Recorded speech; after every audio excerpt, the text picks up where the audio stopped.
Welcome to Ancient Chronicles. The history of ancient Egypt is marked by periods of unification and division, strength and weakness, prosperity and decline. One such significant shift occurred when the seat of power moved from the junction of the narrow Nile Valley and the broad Delta Plain, represented today by Cairo, to a site some 350 miles upriver. This shift was precipitated by a period of disruption where Egypt splintered into separate kingdoms, each ruled by distinct dynasties.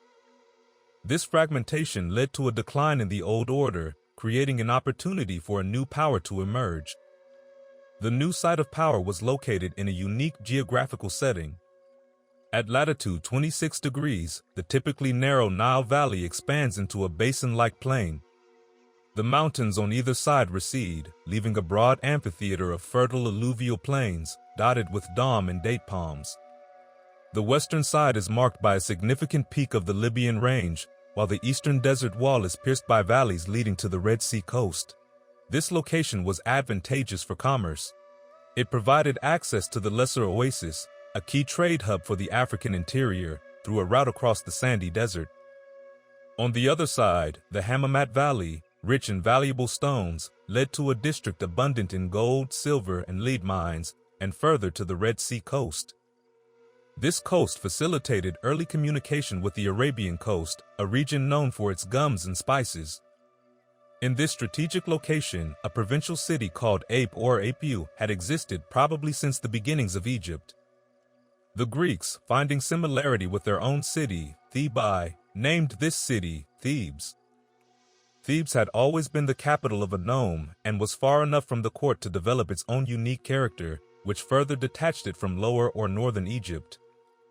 However, it was not until the Northern Kingdom decayed from internal weakness and exhaustion, and disintegration occurred in the Delta and elsewhere, that Thebes decided to assert herself and claim independent sovereignty. This was achieved without resorting to arms, as the weakened northern kingdoms allowed the nascent power of Thebes to develop unchecked. The first known Theban monarch was Antef, or Enantef, whose mummy was discovered near Kurna, west of Thebes, in 1827. The inscription on the coffin declared Antef as the king of the two Egypts, implying a claim to dominion over the whole country. However, this claim was as nominal as that of the kings of England from Edward IV to George III to be monarchs of France and Navarre. Antef's rule may have extended to Elephantine, but is unlikely to have reached much beyond Coptos. Antef I was succeeded by Mentuhotep I, a monarch even more shadowy, known to us only from the Table of Karnak. This prince, however, is followed by one who possesses a greater amount of substance, Antef, or Antef the Great, grandson, as it would seem, of the first Antef. Antef was a sort of Egyptian Nimrod, who delighted above all things in the chase. His sepulchral monument shows him standing in the midst of his dogs, each of distinct types and with their names engraved over them. Antef was buried in a tomb marked only by a pyramid of unbaked brick, very humble in its character, but containing a mortuary chapel in which the monument was set up. An inscription on the tablet declared that it was erected to the memory of Antef the Great, son of the Sun, king of Upper and Lower Egypt, in the 50th year of his reign. Other Mentuhoteps and other Antefs continued on the line of Theban kings, reigning quietly and ingloriously, and leaving no mark upon the scroll of time. Yet, they probably advanced the material prosperity of their country and prepared the way for that rise to greatness which gives Thebes, on the whole, the foremost place in Egyptian history. These monarchs occupied their attention with useful projects. One of them sank wells in the valley of Hammamat to provide water for the caravans which plied between Coptos and the Red Sea. Another established military posts in the valley to protect the traffic and the Egyptian quarrymen. Later on, a king called Sankara launched a fleet upon the Red Sea waters and opened direct communications with the sacred land of Punt, the region of odoriferous gums and of strange animals, such as giraffes, panthers, hunting leopards, cynocephalous apes, and long-tailed monkeys. There is some doubt whether Punt was Arabia Felix or the Somali country. In any case, it lay far down the Gulf and could only be reached after a voyage of many days. Following the dynasty of the Antefs and Mentuhoteps, which ended with Sankara, a new dynasty emerged where the prevailing names were Usertasen and Amenemhat. This dynasty, known as Manetho's 12th, is often characterized as the happiest age of Egyptian history.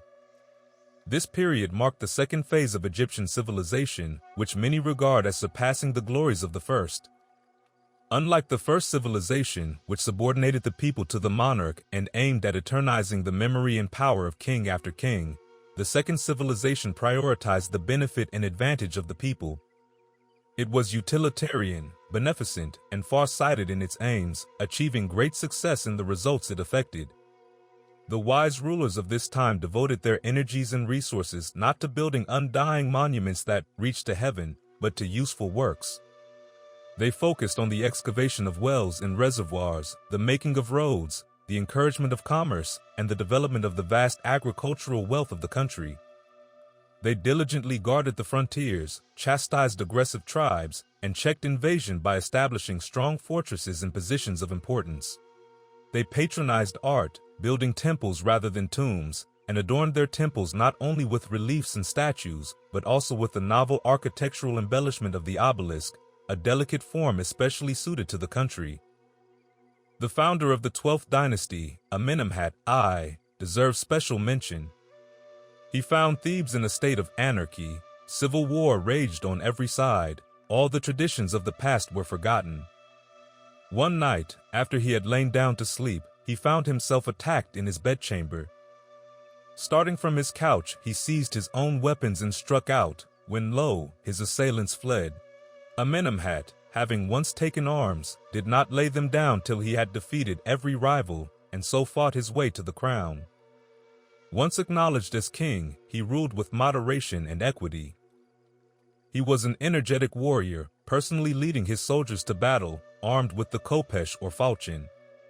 He carried on wars with various tribes, not with any desire of making conquests, but simply for the protection of his own frontier. With the same object, he constructed a wall or fortress on his northeastern frontier to keep out the Sakti, who continually harassed the people of the eastern delta by their incursions. The wars of Amenemhat I make it evident that by his time, Thebes had advanced from the position of a petty kingdom situated in a remote part of Egypt and held in check by two or more rival kingdoms in the lower Nile Valley and the delta, to that of a power which bore sway over the whole land from Elephantine to the Mediterranean.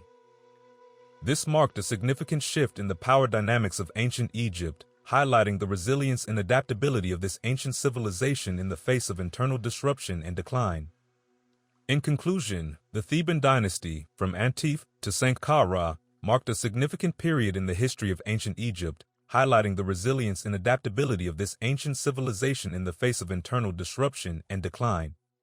Thanks for watching. If you enjoyed this video, please give it a thumbs up and don't forget to subscribe for more exciting content. See you in the next one.